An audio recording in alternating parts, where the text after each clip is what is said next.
This is Taranis AcreForward, the ag industry's most thought-provoking podcast.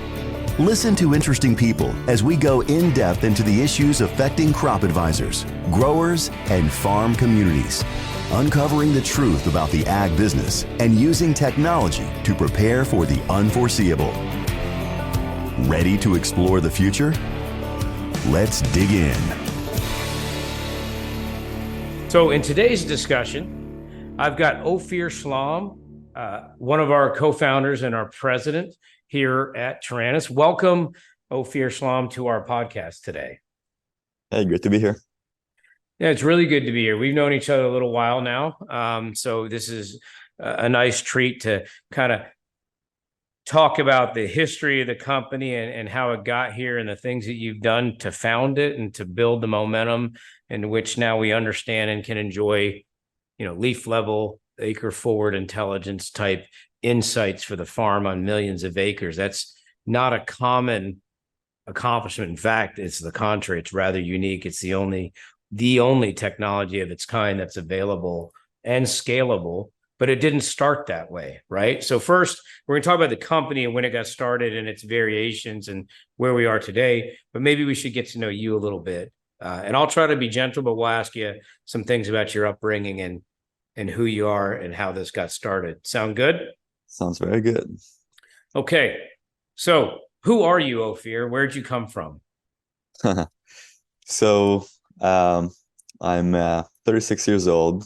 I started Taranis 8 years ago, and it really came from my passion about farming and technology.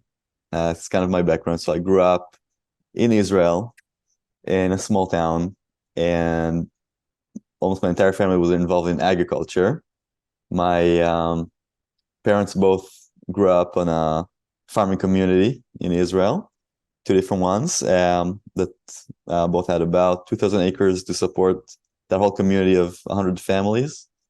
And went back a few generations even further back. My great-grandparents started farming in Israel in 1910.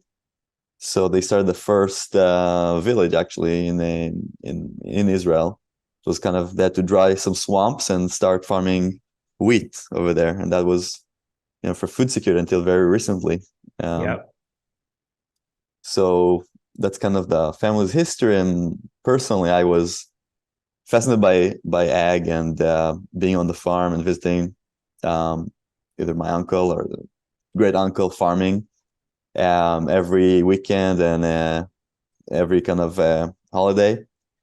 And at the same time, I was fascinated by math and computer science from a young age. I started kind of writing software when I was 8 or 9, and got pretty deep into it later on.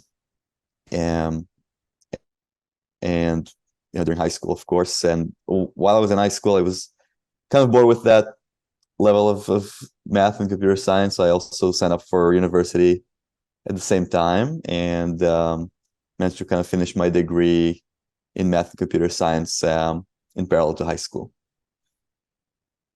What kind of software were you writing at 8 and 9 years old?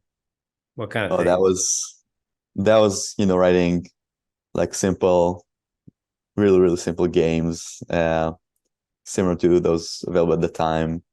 I was writing in Pascal, a very basic and programming language, was very powerful, and then got into C and C++ and other ones that are still kind of the basis for like real-time applications.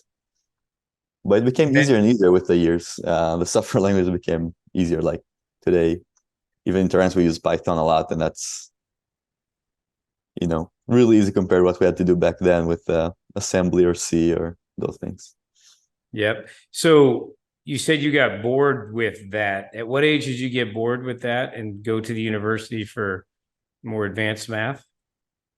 It's kind of either 15 or 16.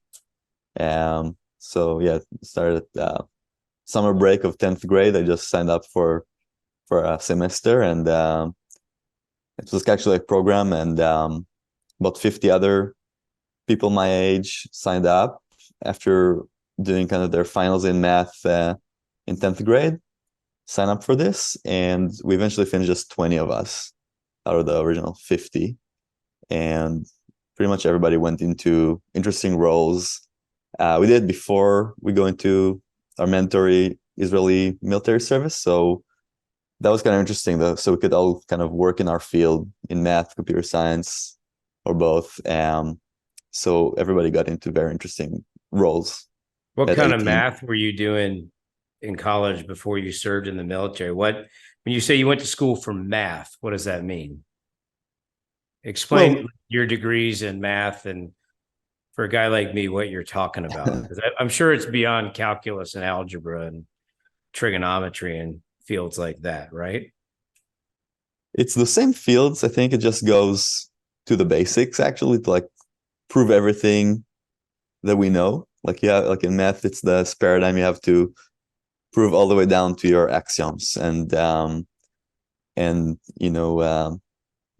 like a crisis in math like 100 years ago when they skipped over a few steps and then found out that everything they built on top of it might be wrong, and had to go back and really do all these proofs for some basic things that seemed like you don't need to prove them because they're just absolute truth, and they weren't. So it's actually going back to basics and proving everything. So 100 years ago, there was a crisis in math. Yeah, there was. But we might get off topic if we go that way. I will get back to the other stuff. Now I'm curious, and the audience would be like, okay, I guess we could Google it. But there was a crisis in math. And so how did it resolve? Like, we don't have to do the details, but so a lot of assumptions or things that were thought to be absolutes, were things proven wrong, or were they able to prove it and keep moving forward? Like, is 2 plus 2 luckily they still didn't 4? have to. Luckily, they didn't have to backpedal too far. Okay. They managed to really find the proof for those few jumps from one simple step to the next, and but it was led by the best mathematician of the time, like Bertrand Russell and others. So it's pretty interesting. Did anything change as a result of that, the resolution to the math crisis of 1923? I think from that point on, they focus on doing it in this systematic way, Yeah. No, I also think it's important because you never know who's listening. People want to figure out what they want to be when they grow up, and they want to do different things. And so, this advanced math that gets more basic, but ends up in some kind of crisis mode. That's very interesting to folks. I don't know that I've ever heard about that. So very, very interesting. So there's lots of crises, but I'm sure make sure math is right and understanding what we're doing is pretty important. And I'm sure you spend a lot of time doing math. So what are your degrees in, or are you a mathematician? I could have gone that way maybe, but no. Okay. While I was doing my master's, I was going for master's in cryptography.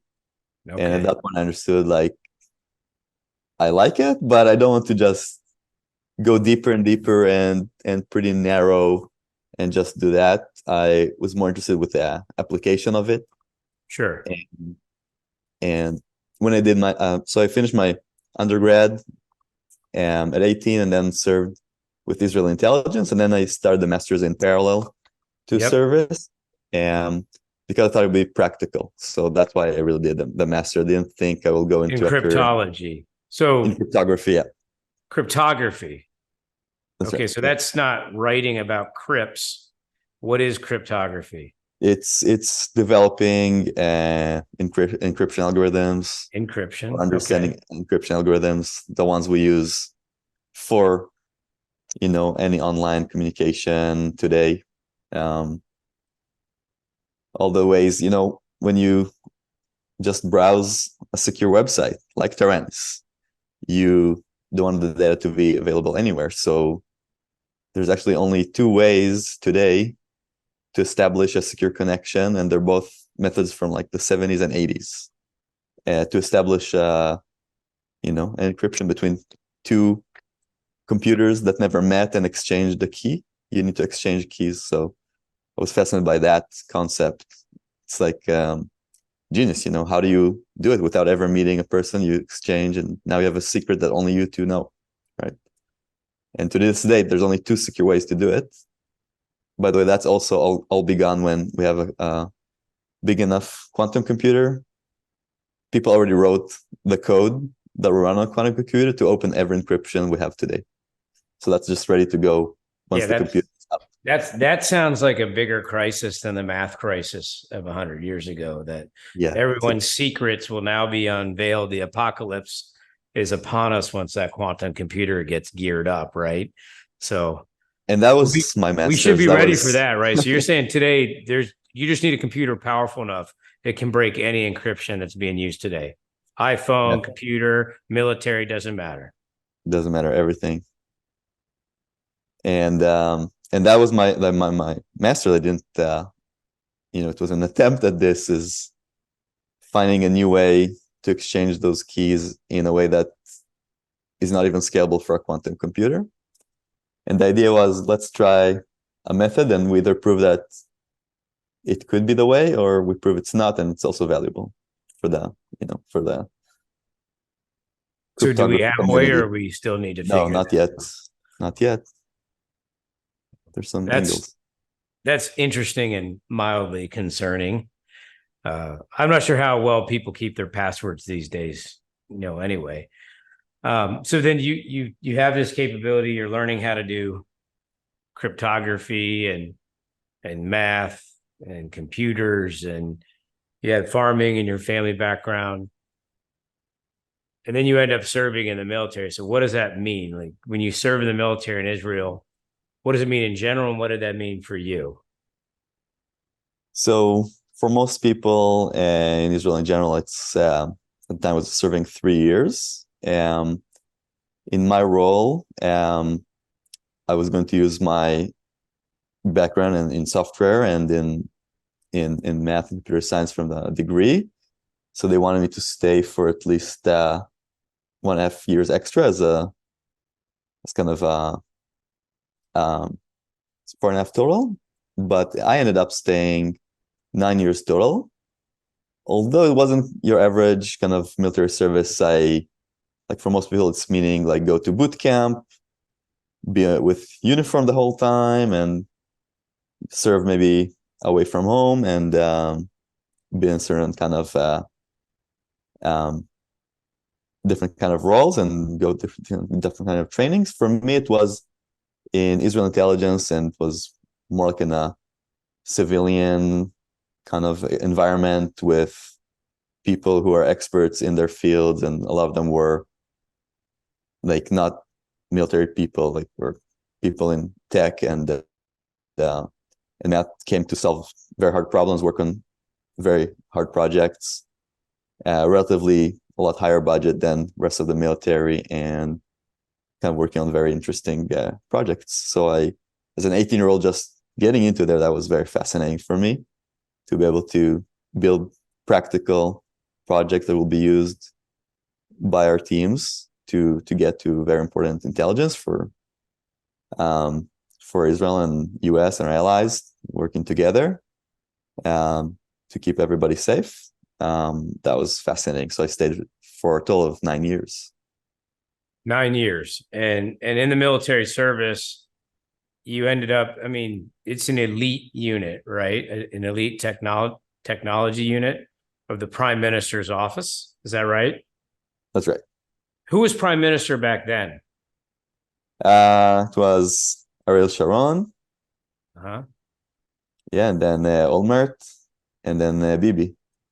During my time there. So you saw 3 different prime ministers, and you served in this elite unit. Now, obviously, cryptography, service, there's things and you can talk about, things obviously we won't hear today. But what can you share about your time there, and the projects and the things that you did when you were serving in that unit for your government? I think I could just say, I think the kind of main emphasis was keeping our kind of enemy countries, away from having unconventional weapons, right? That's in the mandate for this organization. You can look up online on their website. So it's making sure nobody has unconventional weapons if they shouldn't have it. And that means a lot. That means, you can go a lot of different ways to make sure that remains this way. So when I joined, was the tech part of it. We were a group of 200 people, but it was rapidly growing. Like 4 years in, it was close to 800 people. So it was a fast growing organization, and the results started to kind of pour in, and it was very successful. The different approaches of, different intelligence forms, whether it's helping human intelligence, helping cyber intelligence, or different kind of combinations, and working with our allies, mostly US. So those are the most interesting and meaningful projects, I think.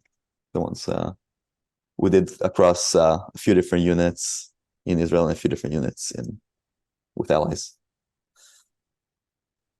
And in that role, and we don't have to get in all the details here, but my memory serves, and I've seen this, you received some distinctions and awards for your service as a leader. Can you tell us a little bit about that? Yeah. So, two of those happened on my second year there. So I count as also being lucky to be put on those projects. But later on, I also became the project manager for those two projects. And we won, the one kind of Israel Defense Award. It's kind of the most prestigious one you could possibly get. It's just for a handful of projects a year out of a few thousands from across all the military and intelligence arms. And also two for successful intelligence project based on creative thinking. So we also won, with my team, I won two of them during the same year, which never happened before. So that was pretty interesting. Yeah, it's very impressive. So you learn a lot, and you were able to serve, and you're a pretty elite unit. So you know a lot about programming, math, cryptography, obviously how to use all these tools to understand what's happening, what should be happening, what isn't happening. See a little bit of trend here developing. Okay, so you're doing that, and then you wrap that up, say around mid 2014. And then the next part of your life and career starts up. So tell us a little bit about that, because you had a couple friends, you saw a few opportunities, you obviously picked up a few skills along that time. What happens now that you receive these awards, you serve your country? Tell us what happened next. Yeah, so I think the spark kind of came a bit before that. Before deciding to leave, that was actually a very hard choice to leave after that kind of service. But it was very, like you can see, and it's a very entrepreneurial environment, even though it's inside a big organization. Kind of paradoxically, we were very entrepreneurial and created projects we didn't have many limitations. There was a goal and there was a budget, but it was usually not a problem for like using a budget and getting the right budget if you had the right idea. So it created a lot of actually like people who served and later on in their career or immediately after started very successful companies. Some of them, one of them, my friend's company is over an 8 billion market cap company. Others were acquired by Microsoft, Cisco, and others for over $500 million. So that started happening with some of my friends who just leave, and the whole boom in VC money per capita in Israel and the ability to build good teams. And as long as you're in the right large enough market, if you're the right team, you'll have support to do it. So on the other hand, I didn't want to go into doing the same thing again, like doing into cybersecurity or cyber offense or those things. I was more interested to see like other real world problems that you could explain to your grandma and solve. So that's kind of where it started to happen, seeing others and the process they went through to start companies. And of course, I'm telling you about a few successful ones, but of course, many hundreds were not successful. And you could learn from that probably even more. And yes, I was kind of talking to two of the other co-founders of Taranis, with Eli and with Eyal, about starting a company. We didn't know about what at that time. Like it was, with Eyal, we've been talking about this since we were both 13 years old. So it goes way back. And that was always the plan. When we get to a certain point, we assume it will just happen, and it did. And with Eli, we both know for, probably since 2010 or something like that. So we also been close. And he has his own expertise in AI and satellite imagery and visualizations. And he's a chief architect at a 3D simulator for a company for like medical procedures. They're very successful. So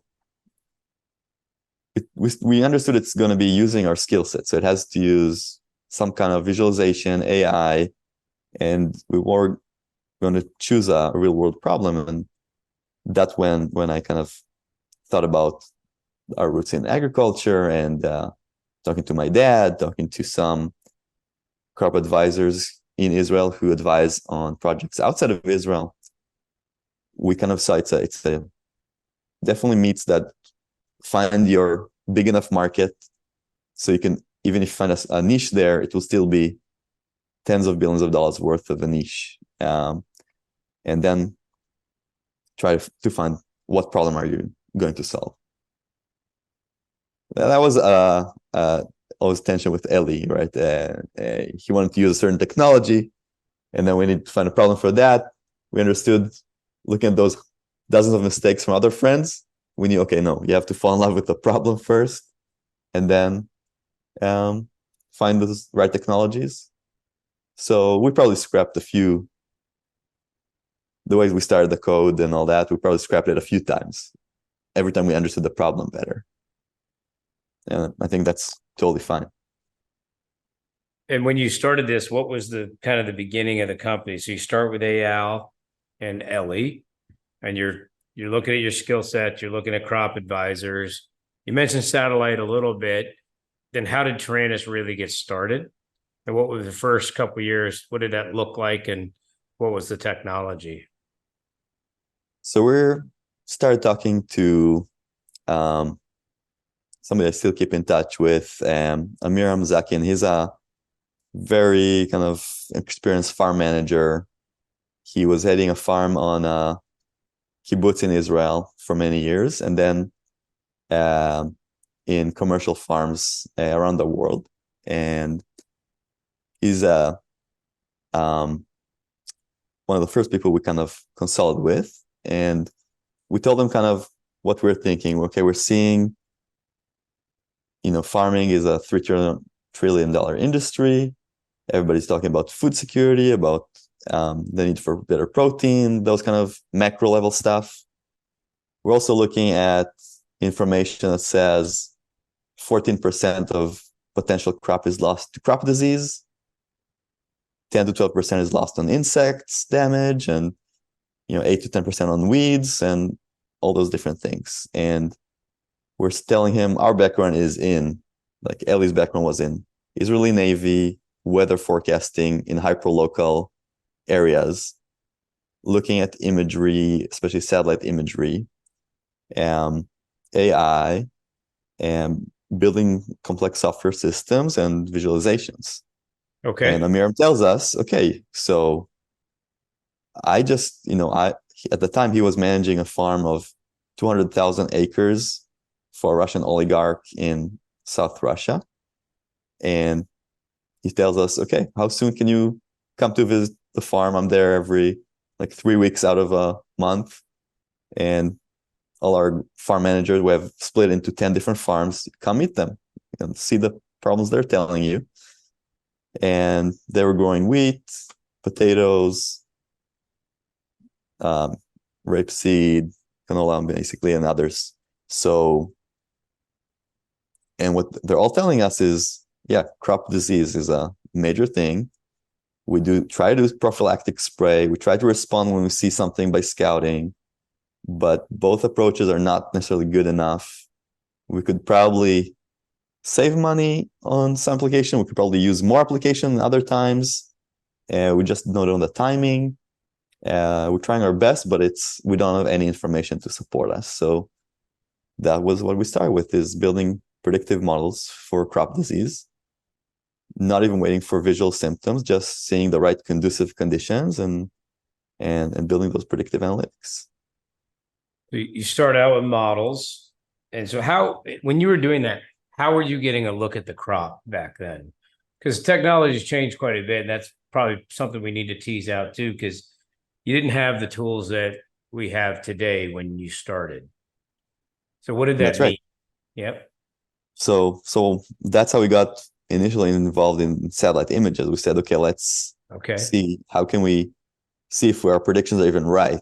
Let's see if there's something going on in the crop before, after every one of our predictions, and in cases that they did spray according to our prediction, in case that was untreated control, whatever we chose to do. Okay. And then we actually kind of, and that was still in like 2014, beginning of 2015, very early on for the whole industry. So even things that are table stakes today with satellite were pretty advanced then, seeing differences, anomalies. So we started seeing traction for that part. Even, when we're testing, still in development of the models, the satellite images and anomaly detection was ready to go. So it was a kind of a tool we developed for ourselves, but we started to see traction for it. So we explored, is there real traction for it? Let's see, other markets are interested in this or not. And then we got also excited, okay, how can we improve this? I mean, satellite is limited.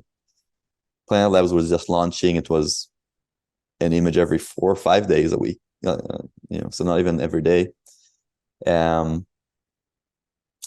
That's how we basically got to think about drones and what the trend is going to be there.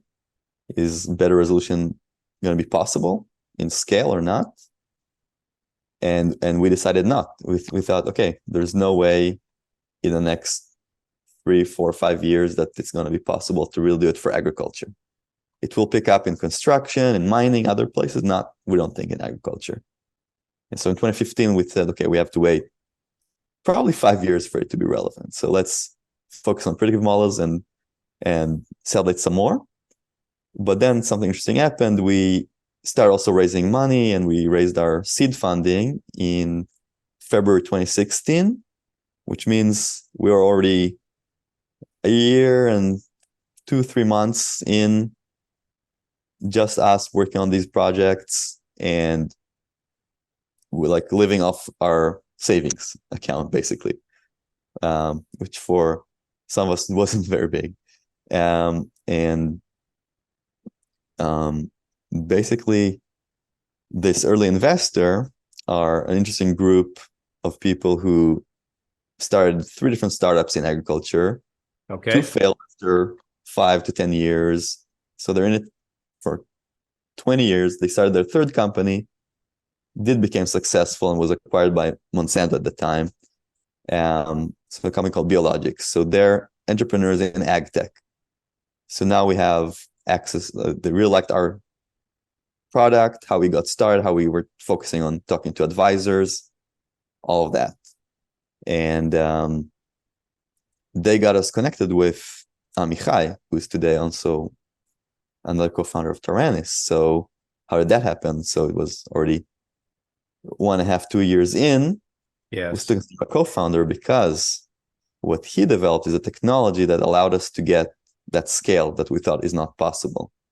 Is technology that could get submillimeter images while moving, whether it's a drone or a plane, potentially. Back then it was other aircraft that were probably just as a good demo, but not a way to really do it commercially. But soon after he joined, we were able to make it a reality and put it on planes first and drones a few months after that, and get a head start that we know the whole industry can only start in 5 years. We can get it started now. And the whole focus shifted to, we don't need to try to commercialize these predictive models that are a problem, because most manage their disease in a prophylactic way, or they can't trust a model that has zero visual symptoms or visual proof that they need it. Sure. As we know today. So we thought, okay, it's promising technology. We'll do it again soon, but let's focus on doing something that only we can do right now, is collecting the biggest visual database for agriculture, like for symptoms, using this sub-millimeter imagery. And we'll focus on commercialization in a couple of years when we can commercialize it, but we'll have a head start of 5 years that nobody else will have it. And our investors luckily like this concept, and they're deep tech investors. They know how it works. And as long as we keep in touch with potential customers and design partners and think about the go-to-market, they were okay with us not commercializing at all, which is unique. And we have great investors that supported this. And that was the seed round. That was also when we needed additional funding to do this and not go commercial. We needed more money. And that's when we did the Series A, where Arma from Finisteer and Yanai Oron from Vertex Ventures Israel led the round together. So the seed round was $2 million. A year later, we're 24 people and we're raising another $7.5 million. And Amichai is joining. And basically a month after Amichai is joining, we're already showcasing this camera technology to Syngenta and a few other players in the US. Really just very quick integration, very quick development, just getting it out there to see what people are telling us. And that's when we understood, okay, we have cool sub-millimeter imagery. It means nothing without, like, okay, it is faster for an agronomist to like take a look at images than walking in the field, but not by much. We need to automate because it's overload of data. So we need to automate how these images are analyzed like an agronomist would do. And that kicks off our entire entry into finally using Ellie's AI background and getting more AI people into the company. Because finally we have data to work with that is meaningful. It sees the symptoms. Humans can analyze it. We just need enough of it so the AI can do the same. So that's getting into kind of end of 2017. We start to collect. So basically in 1 month of having that camera system rolling in end of July 2017, that's when we collected the first data of this sort. We compared to 3 years of data we collected with our scouting app that our users kind of capture with the phone, which was also sub-millimeter close-up of plants. Basically, in 1 week, we captured 10 times more than our users ever did, which also kind of new. That's not a scalable way to do it. And we're surprised that so many scouting apps were out there in the market commercially when it's not a scalable way to ask your users to capture it. If an agronomist is already out in the field with his phone, he probably already knows what's going on. If he has the time to really properly do it, then he knows. We need to do it when they don't have the time to do it. And they're doing the rear view mirror scouting, which they have to today with labor shortage and the amount of acres they manage. We knew we're onto something, and we just decided to pursue this more in full force, and also think about how do we double down and do it faster. Let's collect data both also in the southern hemisphere. So we also collected some data in Brazil, Australia. Again, nothing commercial, just to be able to have all the full variants of soil types, of crop types, of different symptoms, of different importance and different priorities in different agriculture markets. And then basically what we stumbled into is, okay, it starts to be kind of, companies are interested in this, even though we're not commercial yet. They're saying, okay, we want to explore it with you, develop it with you. We'll even cover costs here and be your partner. And we're saying, okay, but to do this and get to, our goal was reaching over 50 million analyzed symptoms. Eventually we reached 200 million symptoms analyzed, but not before we could crack how do we operationally do it. So every season from 2018, 19, 20, the whole model shifted in a huge way, season after season, until we kind of got to where we are now. And Mike, you remember this, you were with us at that point already. In 2020, we really put, I think the right team together for Taranis management, right? You joined us to kind of really rehash the whole commercial model when we want to go commercial. Ofir joined us, to lead the operations after he led finance already. And that's, I think, when we really got this going on the operational front, which is the basis for offering it as a service commercially. So that's a lot. So for 5 years, you've gone from using various skills, building AI, taking the imagery, trying to scale it, building the optics, working with existing drones, which we haven't talked about, and we'll get into that, because I think a lot of people look at drones today and there's an assumption or there's a short memory, right? We've had drones for a long time. Exactly. Batteries get smaller. Your team and you saw things were going to get easier, get better, get quicker. So keep building. But you built an AI image, right? So you took a lot of pictures. We say we built artificial intelligence, okay? You take pictures of cropland, high resolution, read business card from the sky, leaf level kind of stuff. How do you train? What is artificial intelligence on these imageries? How do you know what's in there? What did you do to set up a capability so computers would know that's Palmer amaranth, that's corn, that's frog eye leaf spot, that's 28,134 plants? What's that process look like? How do you get a computer to know what's in these images? So I can tell you, how it really happened, and I can't tell you, oh, we were expert in this. We knew exactly what we were going to do. We just followed this protocol, and it just took time and it got done. No, we didn't know how it's going to be done, because this is quite a hard problem, comparing it even to other very complex problems, not taking away from those, but there are some aspects that are harder in this computer vision problem for sub-millimeter symptoms on crops than even what they deal with in autonomous cars, okay, and other things, and large language models, because we have these 8,000 by 8,000 pixels in each frame, and we're capturing millions of them.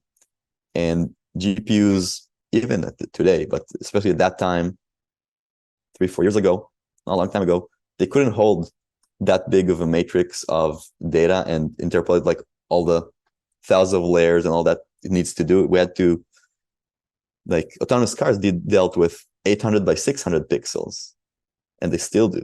So the problem was, in some sense, very complex. Also, we're dealing, as people in our industry know, we're dealing with, green on green weeds growing alongside the crop, insects that are camouflaged in the crop disease and nutrition deficiency that to the untrained eye could look very similar. And now we need to differentiate this everything, like a few of the top agronomists in the world could do, while scouting and having access to the leaf and turning it over and looking at it and understanding the whole context. How do we replicate that? So the first time we captured, we were very lean. We wanted people to see it and tell us what we need to do, right? So we demoed this in end of July and then beginning of August of 2017. We have zero tagging capability, zero AI capability, but we take pictures of the first field in Illinois, and I call Eyal. It's late night in Israel, and I tell him, we just captured this. I uploaded it to our system. We have dots on the map with the pictures. People can look at it and scout remotely. That's what we wanted to do, right? He says, yeah, but actually, they're not going to have time to go through everything. We need to annotate it. And what he did, he called in some people that late night and called them to come as early as possible in the morning.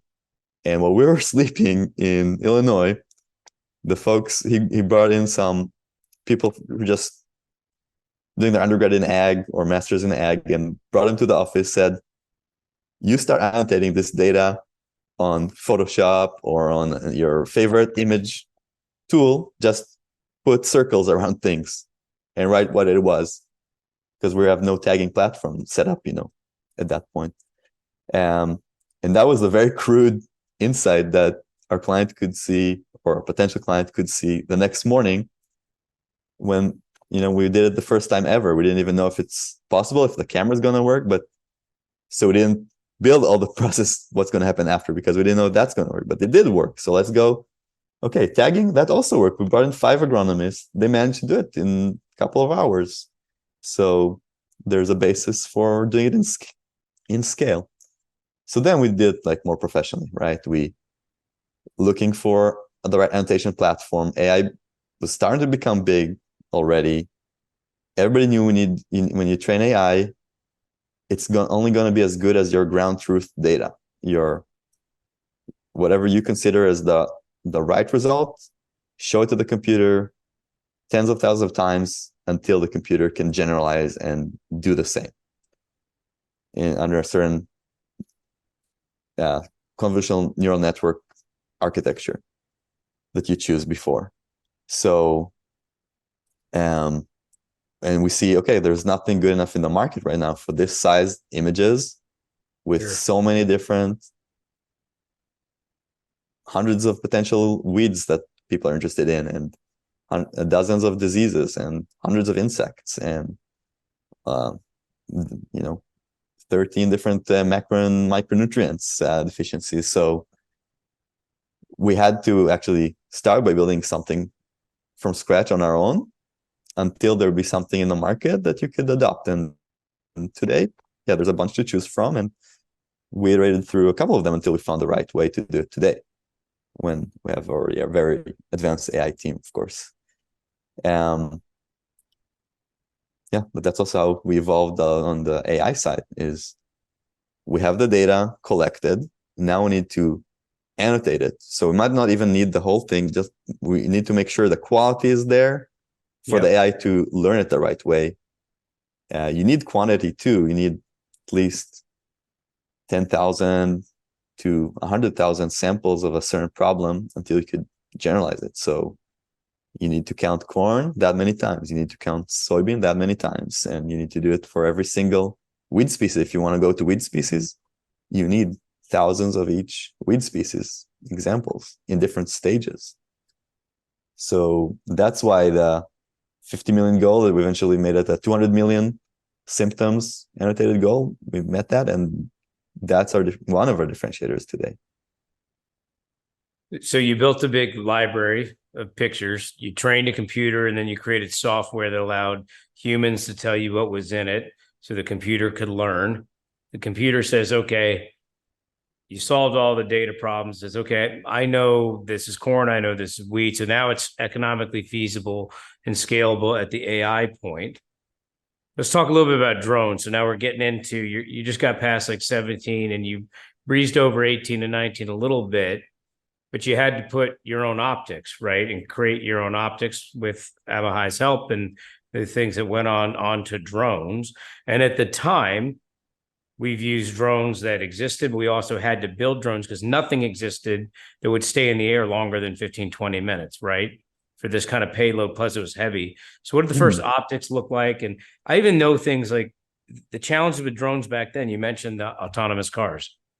If you look at drones as well, every time you stop, move a drone spatially from one place to another, it's a waypoint, right? It's got to store that information. And there were serious limits even on how many times you start and stop a drone. So you had to design around those things until we got to where we are today, right? So a lot of limitations. What were the limitations around drones, and how did Taranis overcome those until the industry caught up? Yep. So first of all, even to this date, the way 99% of companies use drones is different than the way we use drones.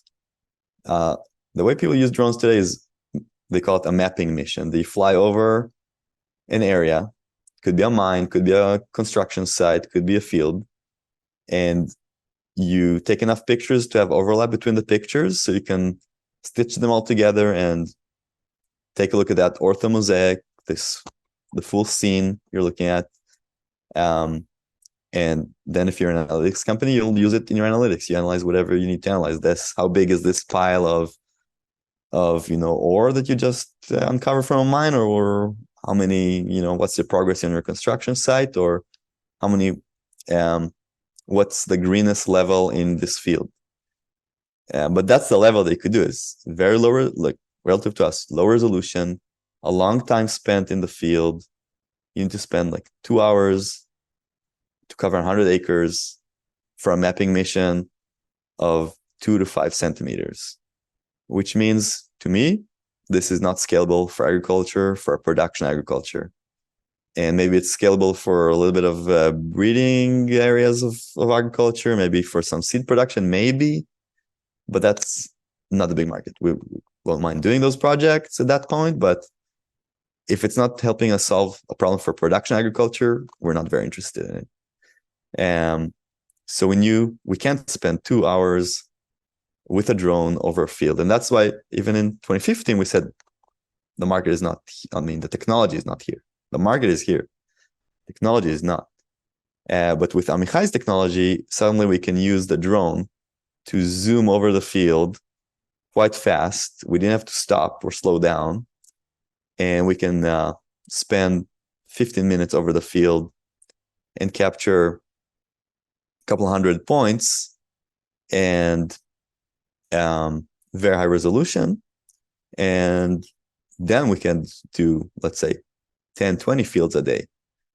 That means if we can get valuable insight out of it, maybe there's a model here. Maybe there's a commercial model over here.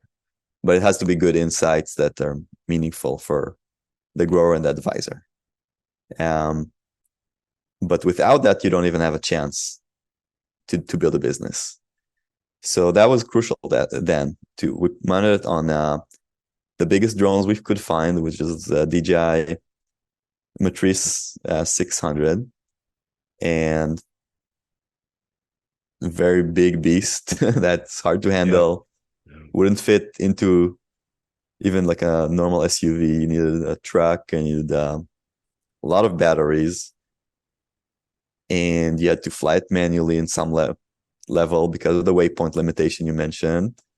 But it could carry this 6-pound payload that we had to use to be able to get sub-millimeter in scale while moving with our patent technology of forward motion compensation, meaning we can take picture with no motion blur, even when we're moving fast. And fast could be all the way to 120 miles an hour if we're mounting it on a plane. Yes, and then when the Matrice 600 kind of reached end of life by DJI, but there was no replacement in our requirement to carry a payload like that. Also, we always kind of didn't want to be a drone company or a hardware company as a whole. We just needed to do it to capture our 50 million symptom goal. So we had to solve it. And that's why we did it. We knew at some point there would be an off-the-shelf drone that can do it with the off-the-shelf camera. But by that time, we'll have our moats and barriers of entry. And that did materialize, luckily. But yeah, in that interim, we had to build our own drone. We used some DJI brain that we could order from DJI, but we had to basically build all chassis and the whole aeronautics part of it. And luckily I had people like Amichai and like others who are been in the drone industry for decades and could do it, even though we're a small shop and we had only these 2 hardware people to do it.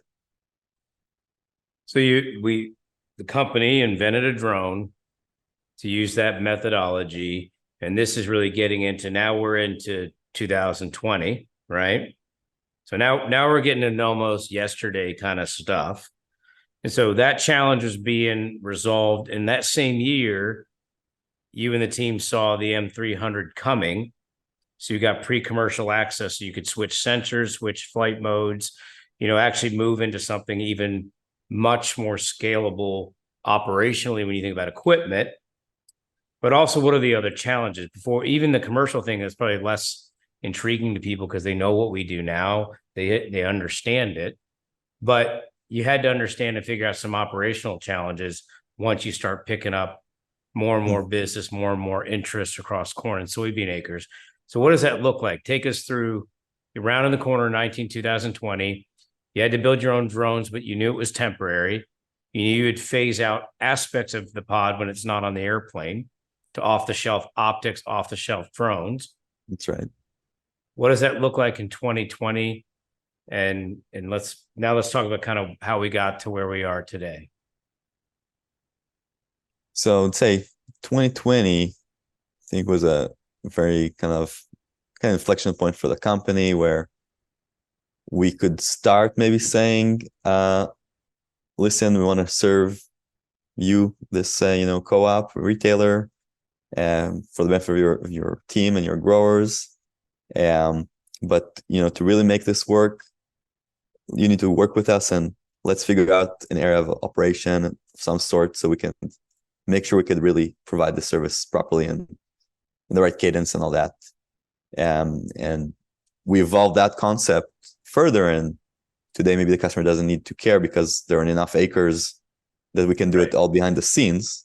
But at the time, we had to make sure we're kind of growing at the right pace and we have the acres to meet kind of our operational model. And the more acres we have, that's not an issue. So we had to overcome that phase where we're starting commercialization and we somehow need to just bridge this gap of getting to just that sweet spot, which is very specific. How many fields can a drone do per day with those drone limitations, and the time it takes to fly, the time it takes to set up, to take the setup down, move to the next field, drive between fields. All those parameters were crucial and to understand. And we kind of built that first AO model that serves, I think, to this day in a more evolved way. But that was where it had to come together because we wanted to serve more areas. Yeah, and we had to build the operational structures, all the data, all the components to dispatch, attract. We knew the market, right, was coming where there'd be more pilots available. Now that's less of an issue. Almost, it's not an issue. There's a lot of supply of pilots and people willing to do this. So a lot has changed from 2015 to 2023. So when you think about kind of starting a company and all the math problems, all the things that went on, what are the biggest inflection points for you in the company? Starting a company, seeing the tech, seeing the market, seeing the pieces. I don't think I've ever asked you this, but if you take that whole time span, what would you call out, like if we did an outline, the inflection points that you felt like were obstacles, but once you cleared them, you were able to scale or move to the next challenge, right? What were the big inflection points from just in general from 15 until now? Well, I think we touched on a few of them, and I'll highlight, for me personally, to start a company and you know me well by now, I don't get easily stressed or anything like that. But the first time we hired our first employee, that was maybe the first, sleepless night I ever had as a CEO or leader. Because I felt like, okay, we have responsibility here for other people's careers and families, other people's money, because we're using our investors' money. Before that, we didn't like take any kind of salary, for a year and a half. And even when we initially started, it was kind of not even what we would made in our government job, which means not a lot. That was for personally, for my growth, I think a really important milestone to understand we're going to do this the right way, take care of our employees, take care of our partners, and do it in a sensitive way, and and always think about the next step and how we fund it. So I think another inflection point was the seed round. I didn't mention how that went down, but obviously we didn't. It wasn't only from choice that for a year and a half we had to live off our savings and not have any funding, right? Sure. It's we wish it would have been sooner. I think eventually we learned a lot doing it this way, but it's not for lack of trying, right? So we were in the Microsoft Ventures Accelerator, which means we basically got $50,000, and we used that basically for me to travel to meet farmers, advisors, input companies, whoever we would meet us in 2015 and 16. And we learned some things. We had an office space in Microsoft and met other companies that are in our similar stages, and had a demo day in the end of it 4 months later to pitch to investors. And there was a lot of interest, as always. People always said, we're a good team, you'll do well, you'll get funded, but we're not sure we're good. We're not in AgTech, right? We're not in these stages. We like it when we'll pay a lot more to invest in this company in a later stage where we know we're going to regret it, but that's their nice way of saying no. and so getting that first, at one point we just said, okay, let's just keep going. Let's not worry about it. We finished the process with 20 different angels and VCs, and it was successful. Founders still want to talk, keep in touch, see how we make progress, and let's just keep our promise. Let's show them that we did this. We did whatever we promised we're going to have next, and that helped. That eventually the seed round came together when those, as I mentioned, those AgTech entrepreneurs saw that we're, not taking any steps back, even though it takes a year plus to do it. We're making the right efforts to still make it work, and we're not phased by it. And that got them to give us a term sheet, and that was the hardest investment to get. And as you know, we raised money during March 2020. That was easier than raising that seed funding, So, but we start to learn how the VCs are thinking and how do we, it's maybe annoying for entrepreneurs to think about it, but we have to, how do we build a company for our customers' benefit, but also in a way that the VCs can get what we're doing and why. Right. Because sometimes they have different expectations, and a lot of them don't know ag and AgTech and the time frame these things take. So we're on the one hand lucky to have the investor we chose as partners, and they wanted us. And once they got in, we taught them what it means to be in ag, and the kind of timeline things we're going to take, and what success would look like when it's basically what always got them excited. It's an unlimited market. If you're serving the grower and the retailer and advisors, it's an unlimited market. You just need to get that product market fit off the ground. Yeah, it's a big market, and a lot of companies tried to do this, tried to do anything in ag tech, and there's been many, many startups, not that many successes. in your opinion, when you think about the ag tech space up until now, in your time in it, why has Taranis had success and others haven't? What's the difference? That's probably what people want to know if they're listening to this, is why has Taranis enjoyed the success that we've gotten to this point and others haven't? What's the difference? I think that's a really good question. I didn't think about it for a long time, but I think it's that flexibility to change, and not just on the one hand, when we decide something, we need to go with it and not give up and try it really hard. Right. But on the other hand, when we see a dead end, be able to kind of find the natural way it diverts you into something new and do it. So like the predictive models to the satellite to the drones and sub-millimeter imagery, and adopting AI and reinventing.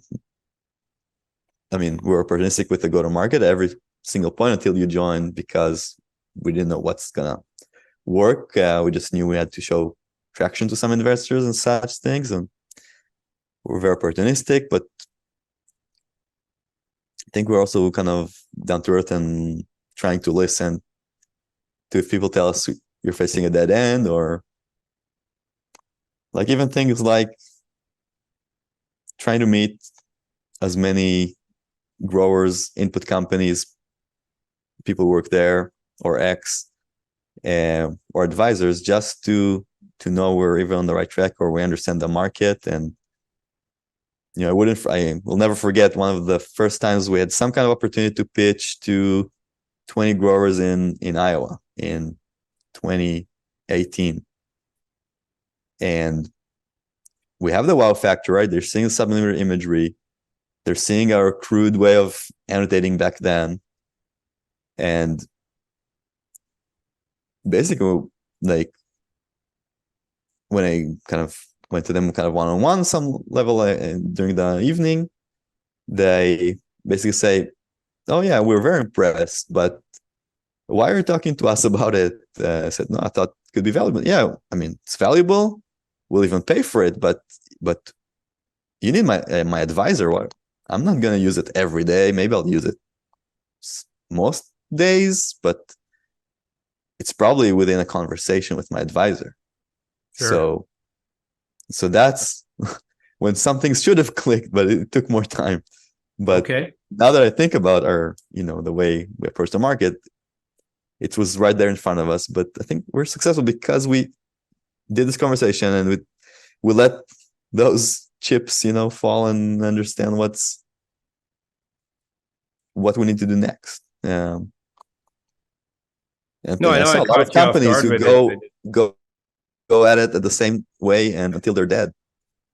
Yeah, and I like to ask the questions this way because I think there's a lot of things that you did different, but what's top of mind as you're going back, it's interesting what comes out. I've never heard that part of it before, right? And so I also think what makes it successful is you've been able to bring in different people and let them bring their own touches to it, adapt, but stay focused on solving the problem.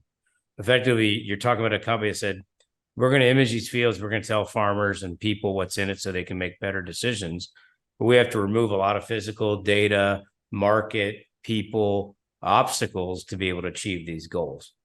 That takes a lot of effort. It takes a lot of focus and a lot of discipline. So a couple other questions for folks listening, because I know it's going to come up. Why did you move the headquarters from where you founded it, where we still have the world's best innovation center for AgTech and AI in Tel Aviv? Why did you move the company headquarters to the United States? That's also something we had in mind, I think, almost from the beginning, is when we're talking to initially farms in Israel, right? And we saw the sizes, we saw the diversity of the crops. It's mostly specialty crops. It's like, it's like 1 or 2% of California, right? That's Israel market. It's 500,000 to 1 million acres of thousands of different crops. And yes, you'll see some field crops. You'll see some wheat, cotton, and maybe some corn, but very, very small numbers. So even those first agronomists we're talking to, like crop advisors, they were telling us, we're advising to some farms over here in Israel, but we're also advising to this farm in Brazil, in Bahia, and this farm in South Russia, and this farm in Illinois or Indiana or Mississippi. And we knew the commercial market would be outside Israel, likely, or 100% would be US, and potentially other places. So we kind of knew it's a matter of time, and also learning from the mistakes or of other companies in other spaces from my friends in different startups in Israel. That's a recipe that usually works. At some point, the company needs to really change substantially and be part of that community that they're serving, and having people from that community and from that expertise and from that domain expertise lead the company. And I was really excited when we thought, let's make it happen now and let's do it. And even before I'm personally moved from Tel Aviv to the US, we had we tried to hire a team, and it's hard without proper leadership. And the third time was the charm after 2 tries of hiring a GM for the US that didn't succeed. We found you, Mike, and that's proved itself. And like I mentioned, what made us successful was doing those, diverting the company into the right path before we hit a dead end. And the reason we moved each time is it's not me. It's listening to the people who joined along the way, like Ofir, like you, and others, who knew the market that well. There's been a lot of people you brought in to make those changes and to professionalize and scale and grow, and that's probably somewhere we can go deeper when we continue the discussion. Is what does it mean to scale? What does it mean to do these things? I think folks hearing this are going to wonder a little bit more about your background in Israel and the military, which, you can only share what you can share. And then, how you work with friends, how you get, there's always the funding piece. Then there's the data piece. There's the AI. There's the mechanics around operations. And then we haven't really touched on the commercialization, and that's totally fine, because once you have all the right ingredients, it's a matter of just introducing people to a concept and a solution that makes their lives better, right? That's the easy part.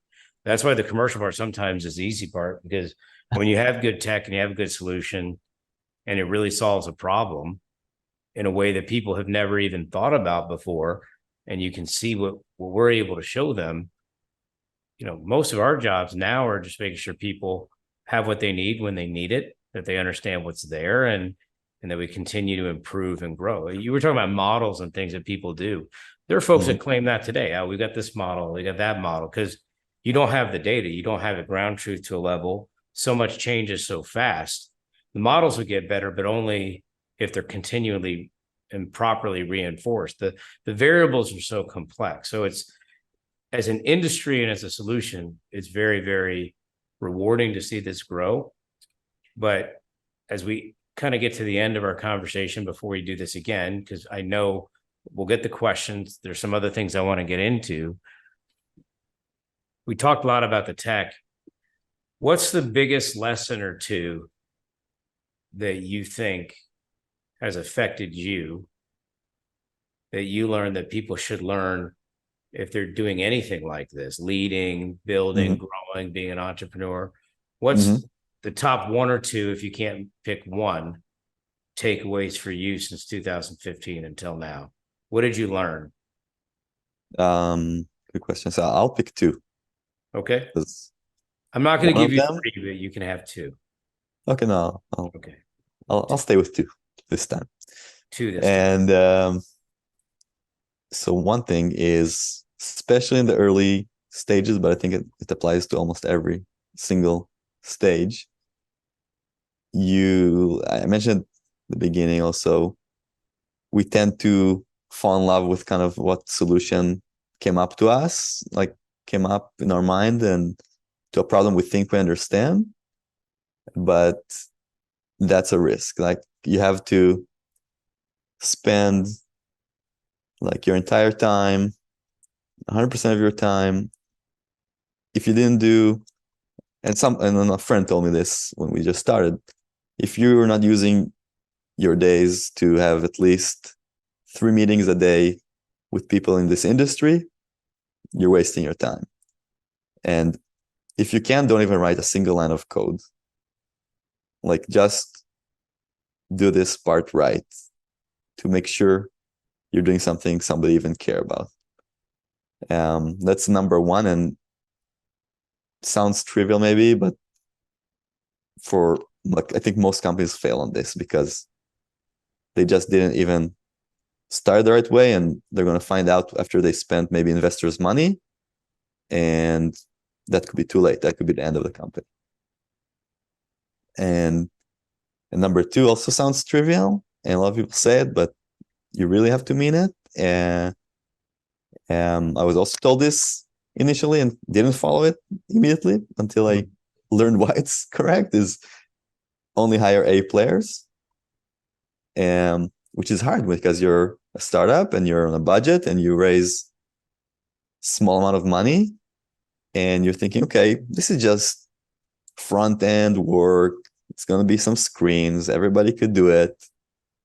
Let's hire a junior or somebody. I have no problem with hiring a junior. I mean, we have a lot of those and it's great. They're usually more motivated, but you have to hire the people with the right DNA for the company. And they have to be the best that you can hire, even if you have to make do with a smaller team because of the budget, do that. Like just have the people with the right DNA in the company. Probably two pretty big take. Easier said than done. Yes. And it probably takes a lot of learning along the way. Yeah. So before we hit pause here on this journey, what's your vision for the future? I mean, if you saw what we're doing now in 2023, at least in rough shape or exactly as we're doing it back in 15, what do you see going forward? What's next? Well, first of all, I have to say we could not imagine all of this in 2015. We had so many.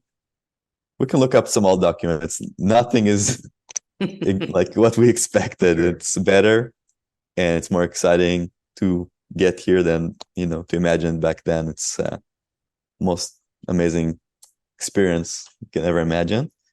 And where we go from here, I think it's kind of a classic hockey stick in whatever way you look at it. Like you mentioned, the operational problems, the technology, the go-to-market, and eventually, how customers get value. I think it's all in an inflection point. It's only going to be harder, but easier in many ways. Like it's going to be hard because it's going to grow so fast.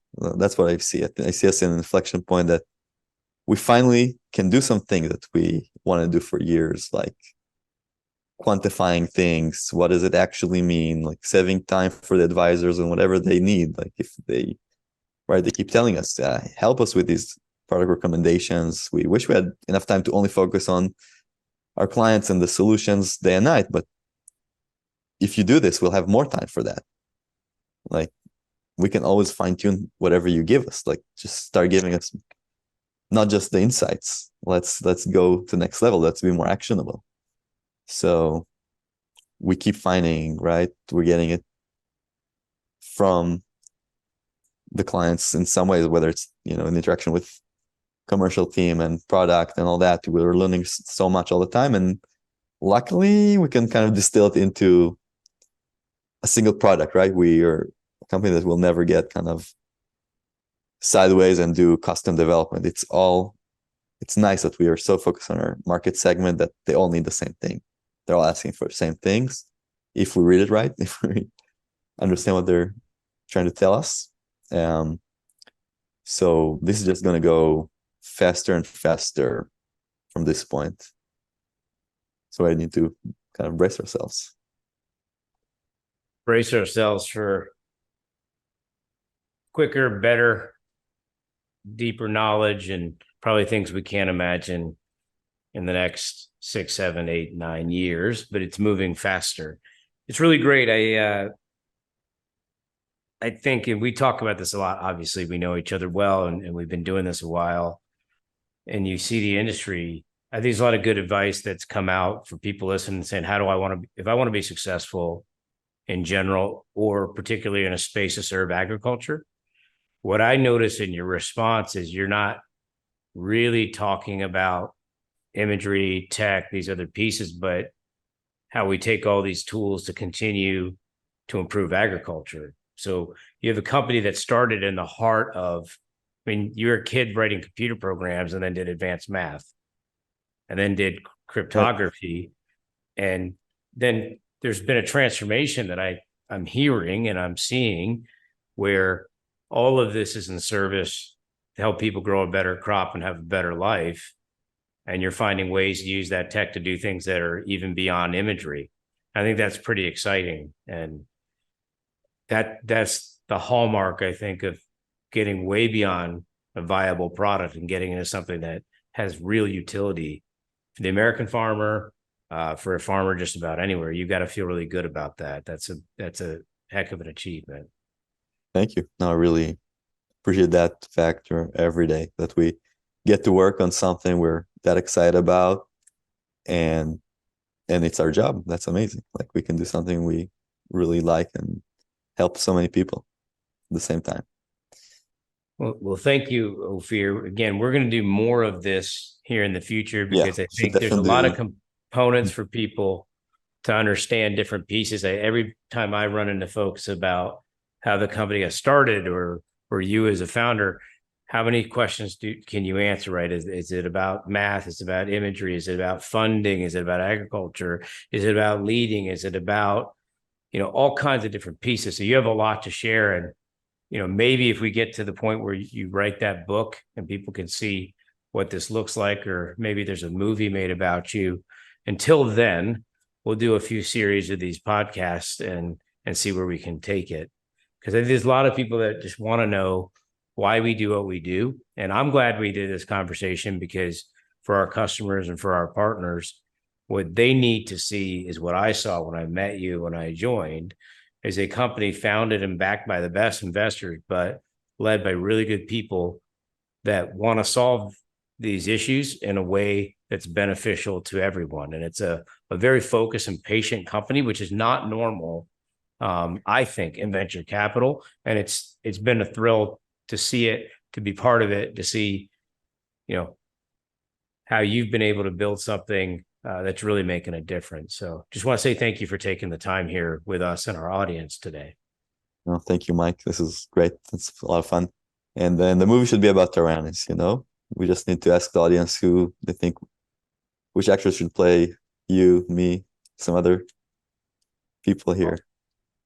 That's an interesting thought, and I'm sure the Slack channels internally will already have suggestions here by the time that our Taranistas or Taranners listen to this. So again, I want to say thank you to Ofir Schlam, president and founder of Taranis, shared his history a bit. A lot of people probably don't know some of these elements, how he started the company, how he worked with friends to build it, how he used different technologies to solve different problems. And this is a man who literally reinvented himself every year since 15 till here in 2023 to make sure that we have this technology available in the market.